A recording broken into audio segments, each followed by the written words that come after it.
Humboldt, Pocahontas, and Wright counties. The Your Life Iowa Crisis Line is available 24 hours a day. Call Your Life Iowa and help will come to you.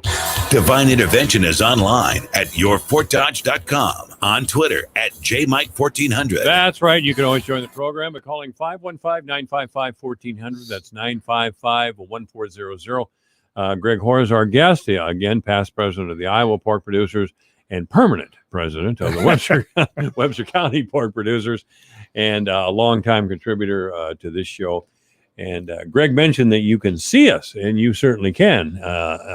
Just go to my Facebook page, AM1400, KVFD, or yourfortdodge.com, and we have a video and audio program there, so you can see Greg quite clearly today. As a matter of fact, you don't need to see me. But no, you don't need to see me really either. But we were talking quite a bit in the last hour about things like the Iowa State Fair and the Webster County Fair. Yeah, those I know they plan on having them, and as far as you know, they're still planning on having those events. Yes. Okay. And I think it's like a lot of organizations or those things in our lives that we have been accustomed to. Yeah. That we missed out on this past year. Plans will go forward, and that'll be dictated based on the health status of what's going on in counties or the state or the nation at the time. And I think today with President Biden coming in, we've heard for the last couple days or last week about 100 days of wearing a mask. Sure. And now that means something different to a lot of different people, I realize, because there's a lot of provisions already in place.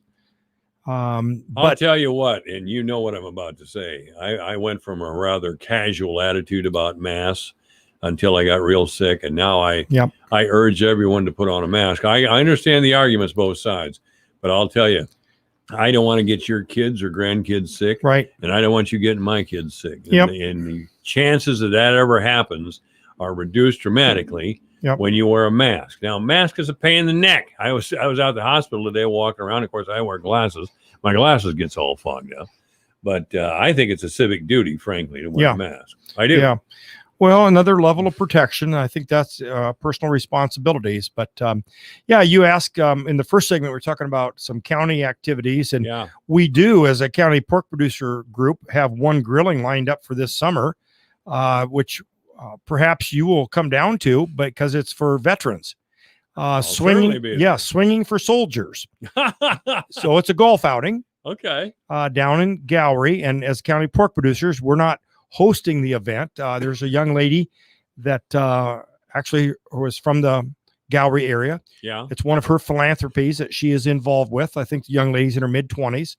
So you can mention her name if you want. Caitlin Johnson. All right. And she's affiliated with, is she just doing this on her own? Well, she works in Des Moines. I personally haven't met with her yet, but I was contacted about the county pork producers donating the meat and going in and doing the grilling on Saturday, June 12th. I said, absolutely. And they did have the event a couple years ago, I know. I think this will be the third or fourth year. But anyway, we're going to, participate with that because obviously with veterans and promoting pork, and it's out at a golf course, it's outside. Yeah, it's something we ought to be involved with. So there'll be more of those things that come along. Mm-hmm. I did not mention in the first segment, but next week is the Iowa Pork Congress, which that decision was made back in December to have a virtual meeting this year. So instead of having close to 5,000 people that show up and 300 some exhibitors that pay money to be in Vets Auditorium or Hy-Vee Hall. That's a bummer, isn't it? Yeah, it really is, because it's a place, the largest indoor pork show in the nation, that we've hosted as Iowa Pork Producers for over 30 years. The Iowa Pork Delegates meeting, I believe, is going on nearly 80 years that we've been hosting that. So anyway, we're going to be having just one day of meetings next week, socially distanced. We're not going to have a very large crowd. There's no trade show. There's no seminars that are face-to-face. However, if anybody is interested, you can look at iowapork.org, Iowa Pork Congress, and we are hosting some virtual events. So there's some consumer events, and there's meetings for producers. That big show down in Boone, what's it called? The Farm Progress Show. Farm Progress. Is that scheduled for Yes. right now? Yep, they're planning to go forward with that. Well, And, good. you know, I hope they can get it done. last year it was a virtual event, so they had demonstrations that were, everything was video and audio taped prior to the event. But and that had a series of days that those products were then showcased to spectators from the vendors. Because once again, as we talk about not only what farmers go to or people in the general community go to, but it's all about what the businesses have for opportunities to show their products off and to make sales and keep, what we talk about on this show a lot, keep that economy rolling. Yeah. Because I mentioned the first segment about corn and soybean prices being at some 8-year highs Right. right now. And of course, a lot of that's because strong demand of our corn and soybean products, but also cut back on supplies. USDA came out with a couple reports late in the 2020 and then just a couple weeks ago where we cut back supplies and we're moving more product. The pork industry, we've cut back for the first time in, I think, about 14 years. We cut back the sow herd just a couple percent in the past year. Mm-hmm. So a couple percent is important number, but our efficiencies continue to increase. So it's not like we lose 2% of all the pigs. We maybe lose 1% because efficiencies of production methods, housing, animal health, that all improves. So, and as all your listeners know, and I haven't been in here since we really talked about, the packing plants and COVID, and I know a lot of controversy on some of the news media that comes out with respect to packing plant workers, who got sick and why they got sick and what was reported and what was not reported. But the fortunate thing is that we have a lot of safeguards in place, and we have to really, whether you like big business or not, big business spends a lot of money to ensure that the workers will be there, that they'll have safe environment.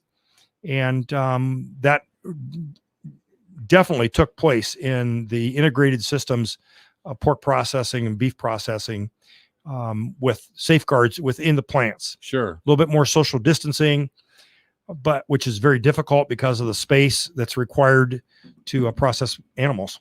Well, there's a guy down in Des Moines who's in big trouble now. His name is Marty Terrell, and he was a sports talk guy for quite a while. Yes. And did very well, but he got greedy and got caught, and he's going off to jail. Now, I hope every radio announcer in the state of Iowa is not judged by those standards. And I think we should offer the same thing to packing plant workers and packing plant managers. Just because a couple of screwballs did something really, really, I can't even really describe it adequately, really silly and insensitive, doesn't mean that the company's rotten. Yeah. And I mean, the workers are in there trying to make a living. They're in there for the best reasons. Yep. That's exactly right. And in the pork industry in the United States right now, there's some red ink occurring, even though our exports are very strong, but we have competitors around the world. A couple of reasons that the exports continue to be strong is that the value of the dollar is lower, so they can buy more pounds of pork with the same dollar when the value of our dollar is lower, which means we're moving more product. And the other thing is, with part of the red ink is, once again, as I mentioned a little bit ago, we have $5 corn and $13 soybeans. That's outstanding, isn't it? Yeah, it is. If you're a corn farmer or a soybean farmer that still has the grain, a lot of us, when beans hit $10 last fall, it was sell them. Yeah. Well, you did, didn't you? When corn hit $4, because it was just 6 months ago when we had those lows back in August. And, corn is about $2 a bushel higher right now than what it was in August, from $3.15 to $5.15. Well, I texted you about a month ago, if you recall, and you said you couldn't come on because you're hauling corn, and I thought I better check the price of corn. He doesn't usually haul corn in January, but I bet there's a reason. Yeah, we had some contracts that had to be filled, but and so I'm still raising the pigs too, and matter of fact, tomorrow got the pigs coming in, so I'm thankful for some nice January weather. Yeah, well, we're glad you're here. This is AM 1400 KVFT, the Boys Before Dodge. You're on the air. Mike? Yeah. I have a question for your guest. Go right ahead. I heard about a year and a half ago, that China had more corn in storage than the entire world's production. And because of that, and this was about looking forward a year, they were going to get into ethanol production in a big way because of air pollution. Did your guest or yourself hear anything regarding China and ethanol production because of pollution? I'm going to have to turn that over to Greg. I don't, I'm unfamiliar. Okay. Yes. Well, there's a number of issues surrounding there, and that's insightful questions. Number one, yes, China was building up more new coal generating plants in that country for generation of electricity. And because of population, and I was in Beijing about 5 years ago when it was so thick of smog at the airport, you could not see the end of the runway. Yeah. In January. So they did take a policy provisions of burning 10% corn ethanol in all of their fuels. Now, that's a huge new economy of growing petroleum, like what we did here in the United States. We had 10% ethanol that really kicked in about 2008. But in China, the question about the corn supplies that you brought about, Yeah. there is reason to believe, and you always have to remember when you talk about China, you don't ever really know what the moving target is on the number. However, there was discussion that the U.S. Meat Export Federation and U.S. Feed Grains Council were looking at with China of what was their actual corn reserves. But it was found out that some of that corn supply was 5 years old. Well, any of your listeners know if you have a commodity like corn and you leave it set in some storage for 5 years, you're not going to have a very good quality of product. And so a lot of that supposed grain in storage that you make reference to was not usable. And we talk about drawing down the stocks, and Canada, United States, Mexico, we always talk about that with our trade. What do we have for feed grains? What do we have for processing? But China is the same thing. They have drawn down their stocks of corn supply. And that's why right now, and I just looked at this the other day, U.S. corn to China is at 450 million bushels for this past year. And that's some of the largest numbers that we've ever exported in corn to China. So they will have a demand for the ethanol, which then they get livestock feed out of that grain also. And they will have a demand for corn because of their increased poultry and pig production that they're bringing online. Well, I know that corn spoils when you store it, and having this much corn on storage invited spoilage, and they didn't care. Yeah, and part of the other thing with the country of China, and there may be some listeners that are familiar with this also, but most of the corn production area of China is in the northeast part of China, and where the pig production and the pig growth area is down towards the south central and southeast part of China, some 500 miles away. So that would be literally like going from Canada, southern Canada, all the way down to Mexico City. And so trying to logistically move that. And right now there's a lot of freight rates that are favorable for container ships, moving grain across the United States into China. And the price of corn in China right now is a little over $10 a bushel. So there's some logistics there that they have to deal with, some currency they have to deal with, but boy, they sure still want to buy it. Do you know offhand what their production is in ethanol? Of ethanol, Yeah. I am not familiar with where their capacity is right now, but I know they had some standards to have the entire country online, I believe by 2030, which, we're talking 10 years now of 10% ethanol utilization in the entire country. So it takes a while to build plants, and, they have environmental standards that are probably not as stringent as ours. We know they can build that's a nice way to put it. Yeah, they can build hospitals in 30 or 60 days that make do. But quite honestly, with ethanol production, I'm unfamiliar with what they currently have. Okay. Thank you very much. Thank you for the call. No, thank you for the call. It was a great question, great call. Yeah, if you have a question or comment for Greg Hora, it's 515-955-1400. Again, 515-955-1400. We have to remember when we talk about China, our culture and theirs is so different. I mean, they didn't grow up with the same faith we did. They didn't grow up with the same attitude. Nothing. We don't pray the same. We don't speak the same. We understand each other, I mean, at the highest levels to a certain extent. But, as Bill Horan mentioned to me, one of the great fears the Chinese leaders have is that their people will get hungry. When they go hungry. And because the Chinese people remember starvation. There was mass starvation a couple of times. Thousands and thousands of people died from hunger. And they're not taking that anymore from the government. No. And the leadership there, the political leadership knows as long as the people are fed, then they don't have to worry about those uprisings. Yeah. And if you study the Great Wall of China and the centuries and generations that dealt with the power dominance over the people, as long as the people had food, then you didn't have to worry about that overthrow of leadership. Right. But, quite honestly, there's a lot of capitalism also in China. Argentina is a socialist country, okay?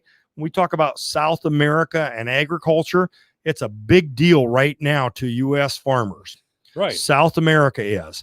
And there's weather reports given every single day to U.S. farmers about the weather in Argentina and Brazil. Okay, because it's a big deal on what happens back here. But as I mentioned, that Argentina is a socialist country. Their farmers are growing corn and they're growing soybeans, exporting and competing to the same markets that we are competing. And their socialist governments in Argentina right now are putting a tax on grain products moving. So the farmers are not going to get anything more, but the government is going to get some off of the export of that tax of the corn, soybeans in this example. That's beautiful. But, that's why we're in a worldwide market. The other thing that we obviously are looking forward to and what will be happening, that was the price of fuel. Barrel of oil right now, I think around $52, $54. We heard a couple weeks ago, Saudi Arabia was cutting back on production, which should tighten up supply, which might make prices go higher. The other key one that we all are going to be, especially in agriculture, aware of is Keystone Pipeline.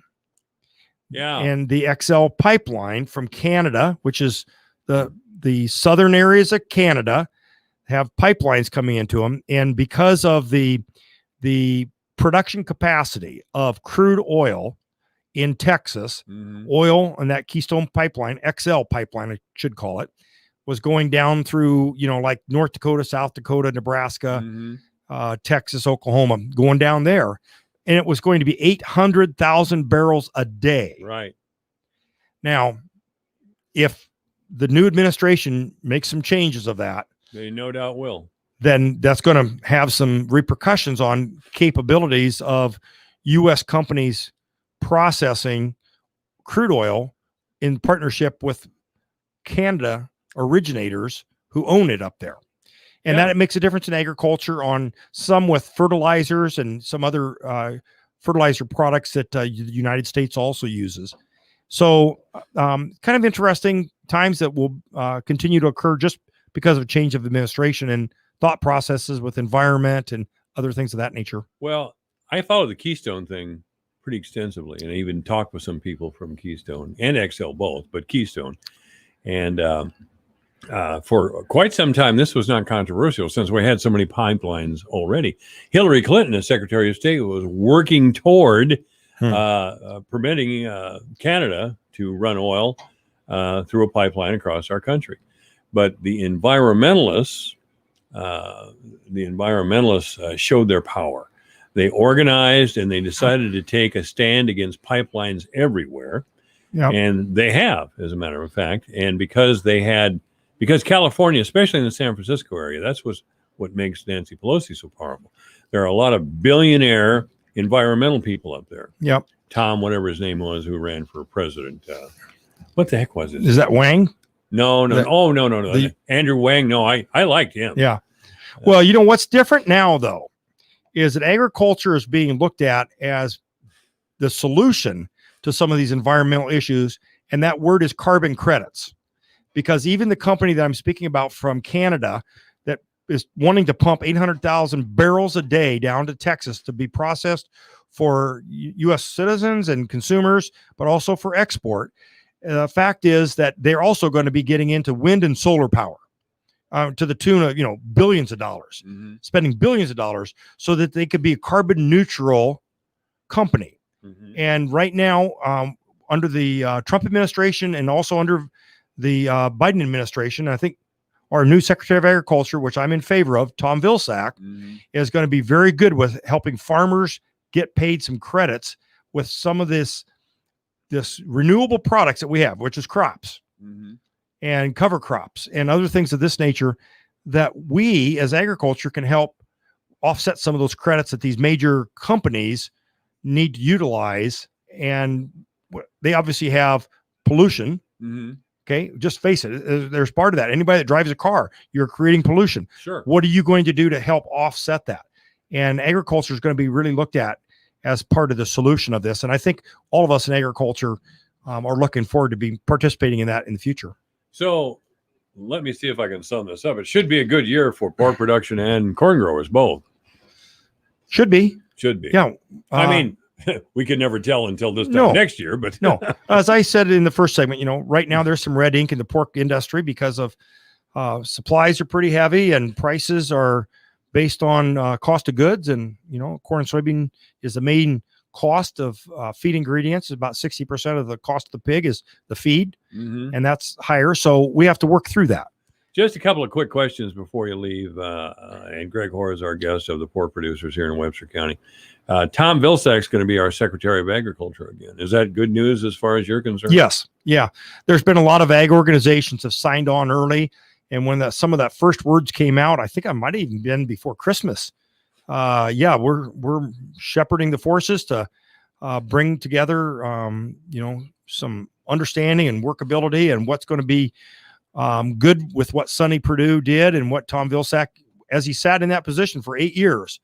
And I think of the days back when he was U.S. Department of Agriculture, when he was secretary, we visited him in his office in D.C. And we're glad we're glad that he's back there because he's one of us from Iowa. Did former Governor Branstad, lately Ambassador Branstad, do us any good in China? Well, there's some tumultuous things that were occurring. The trade deals, which it wasn't just about the main commodities that we talk about here in Iowa.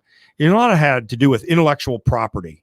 A lot of it had to do with defense and the borders and what manufacturing standards are being used.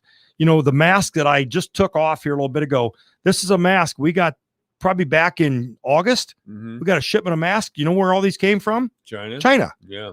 First thing on the box, we opened it up. We ordered 50 or 100, whatever that was. They all came from China. So answering your question, yes, Governor Branstad was good for Iowa and was good for United States agriculture as the ambassador. All right, we're going to take a quick phone call here. This is AM 1400 KBFD, the voice for Dodge. You're on the air with Greg Hora. Hello. Are you a telemarketer? Wrong number if you are. I'm not getting any answer here. So there we go. Mike, as you asked that, many of your listeners will think back that we never even heard the names of any ambassadors from any countries ever before. Yeah. So what it's done is it's heightened our awareness of the importance of people around the world that are doing work for U.S. Yeah. All around the world in a lot of different segments. Well, for Trump to push back on the theft of intellectual property rights, he was right. Well, you spoke about it in this station. I know Dwayne Murley's talked about it on KWMT. And the biggest case was when the Chinese were down by Des Moines stealing seed Wasn't that from ridiculous? Pioneer, Yeah. which is now Corteva. But they were stealing Pioneer, seed. Corteva, really? Well, Pioneer is owned by Corteva now. Yeah, That's the okay. parent company. Right. But at the time, it was Pioneer. They were stealing seed. And then they would do the reverse engineering, like can be done on anything. You take anything, you take it apart, you reverse engineer it, and that's what they were doing with seed. And that was a big deal. Yeah, those are the ones we caught too. Yes, it is. That's the only ones we caught. Yeah. Right. Greg Hora has been our guest in this portion of the program, brought to you by the Webster County Pork Producers. Thank you, Greg. This is AM 1400 KVFD, the voice of Fort Dodge. Sweepstakes is back. It's the largest official game of Super Bowl squares ever, with millions of dollars in prizes, and best of all, it's free to enter. Every score change, someone wins $50,000. Just enter for free at RocketMortgageSquares.com, and it could be you. Touchdowns, field goals, safeties, extra points. Every single score change will draw one lucky winner from the square to win $50,000. Plus, 2 grand prize winners will win $500,000 they could use toward their dream home. One way to enter, 2 ways to win. See rules and enter for free at RocketMortgageSquares.com. Then tune into the Super Bowl on February 7th to see if you bring home some dough. Rocket Mortgage, official mortgage sponsor of Super Bowl 55. No purchase necessary. Legal residents of 50 U.S. and D.C. of age of majority. Ends 2/4/2021, 11:59 p.m. Eastern. Equal housing lender license in all 50 states and MLS number 3030. The NFL entities as defined in the official rules have not offered to sponsor this promotion in any way. Grief is a natural part of life. As hard as it is, we must find ways through it and not around it. We at Gunderson's help guide families through one of life's most difficult times, the death of a loved one. We are here to listen, hear your stories, and help create healing ceremonies, the first step in acknowledging and honoring your grief. We provide options, support, and answer questions when you need us most. The journey of grief is not one to walk alone. Gunderson's is here for you. Your news, your town, your station. KVFD News when it breaks. With your KVFD News update, I'm Rob Jones. A high-speed chase that ended here in Webster County this morning injured 3 people. The chase began shortly after 5 a.m. in Greene County when a Greene County Sheriff's deputy spotted a vehicle on Highway 4 in Jefferson doing over 80 miles per hour. The deputy attempted to stop the vehicle, but the driver refused and led police on a pursuit at speeds that exceeded 130 miles per hour. The deputy lost the vehicle, but then was made aware that the vehicle had crashed near 360th Street and Baxter Avenue here in Webster County. The Greene County Sheriff's Office says all 3 of the vehicle's occupants were juveniles between 16 and 17 years old. The 3 suffered injuries in the crash and were transported to Unity Point Hospital here in Fort Dodge. The Greene County Sheriff's Office says the driver is facing charges of felony eluding and reckless driving, and marijuana was found on one of the juveniles. The Webster County Sheriff's Office, Farnhamville Fire and Rescue, Calhoun County EMS, Southwest Webster EMS, and the Jefferson Police Department all assisted at the scene of the accident. 23-year-old Darrell Jones of Fort Dodge is one of 5 men charged in the 2020 shooting here in Fort Dodge that took place in June and left 2 people dead and 2 others injured. Jones plans to use a self-defense strategy in his court proceedings. A lawyer for Jones has made the court aware of his client's claim of self-defense. In the shooting, 2 men were killed and 2 women were injured. One of those women was the fiance of Darrell Jones. He's charged with 2 counts of second-degree murder and 1 count of possession of a firearm by a felon. The trial in the case is set to begin in May. High school hardwood from last night. The Fort Dodge Dodgers kind of split at home against Urbandale. The Dodger girls would come out on fire. They would build a 20-point lead after the first quarter, 23-3, and a 44-17 advantage at the half, thanks in large part to Aaliyah Palmer. Across the floor, Palmer. 3 on the way. Aaliyah got it. Aaliyah is on fire. That was 3 of Palmer's 21 first half points. She would finish the game with 24. Urbandale would make it interesting in the second half, outscoring the Dodgers 35-16 after the break and cut the 27-point halftime lead all the way down to 7 in the fourth quarter. Dodgers would hang on to win it 60-52, knocking down 8 free throws down the stretch of the fourth quarter. Tori Bennett had 5 of those. Haley Wills had the other 3. Bennett would also get in double figures for the Dodgers with 10. The win marks the first time the Dodger girls have beaten Urbandale since 2017. In the boys' game, the Dodgers would fall 71-39. Hot shooting by Urbandale would be the difference, as they would knock down 9 threes in the first half and lead 23-8 after the first quarter and 42-22 at the break. They would go on to win it 71-39. Urbandale with 3 players in double figures. Avery Martin, the lone Dodger, in double figures with 11. Bradley Vadraska had 9. Dodgers are back in action Friday, hosting Ankeny. For KVFD from the Jerry Sheeter Newsroom, I'm Rob Jones. Here's a look at how the markets closed today. March corn down 4 cents at $5.22. May down 4 1/4 at $5.24. July down 5 3/4 at $5.19 1/4. September corn down 6 at $4.71 3/4. March soybeans down 16 1/4 to close at $13.69 1/2. May down 16 at $13.67 1/4. July down 17 1/2 at $13.51 3/4. August beans down 19 1/2 at $13.11 1/4. Soybean meal closed down 8.10 a ton at $442.40. February live cattle closed up 2 cents at $113.35. April down 47 cents at $118.87. January feeder cattle up 90 cents at $135.30. March up 72 at $137.52. February lean hogs up $195 at $68.42. April up $165 at $73.07. I'm Dwayne Murley. This is AM 1400 KVFD, the voice of Fort Dodge. It's 4:43. I'm Michael Devine with the weather. Right now it's 40 degrees. It's pretty decent weather for this time of year. We may get to 43 yet, according to the National Weather Service. I don't know. We're getting kind of late in the day. I don't think we're going to get to 43. Overnight, mostly clear with a low of 24. Tomorrow, sunny with a high of 34. It's going to be windy tomorrow. Friday, sunny with a high of 19 and some wind. So Friday's going to be a cold one. A 50% chance of snow on Saturday. Cloudy with a high only of 24. On Sunday, mostly cloudy with a high of 27. Monday, mostly sunny with a high of 22. And Tuesday, it'll be sunny with a high of 21.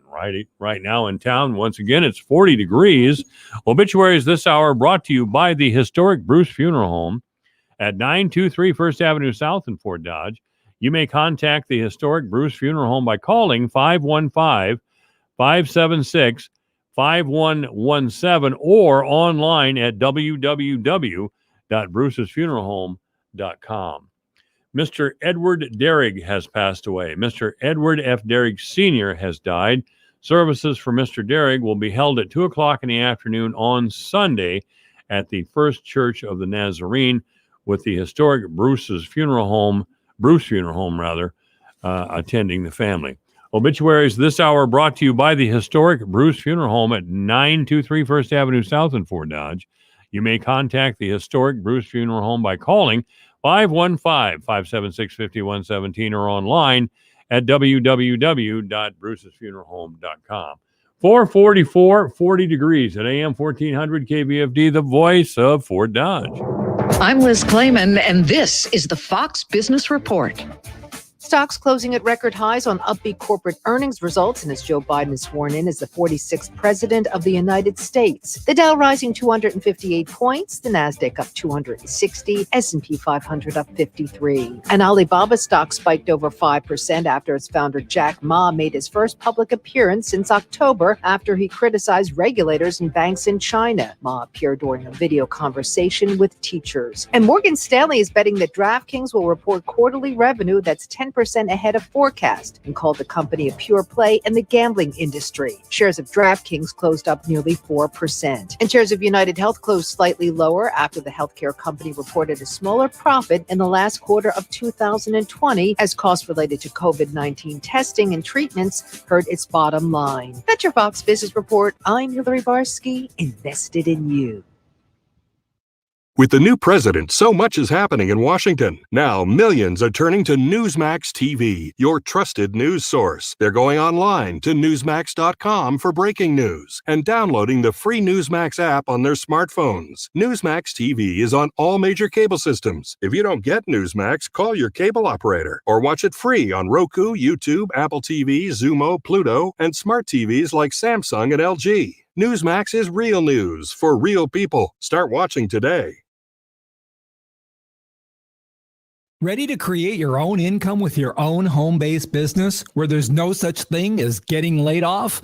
If a billionaire entrepreneur spent 5 years and $20 million searching for the next big trend, wouldn't you want to know what he found? If you're serious about making money from home without having to leave home, then write this down. www.goherenext.com. You decide your income. Get the facts now. Goherenext.com. Listen to this radio station on the radio.com app anytime, anywhere. Listen to more than 300 stations along with more than 3,000 podcasts from your home area or across the U.S., all free. With the radio.com app.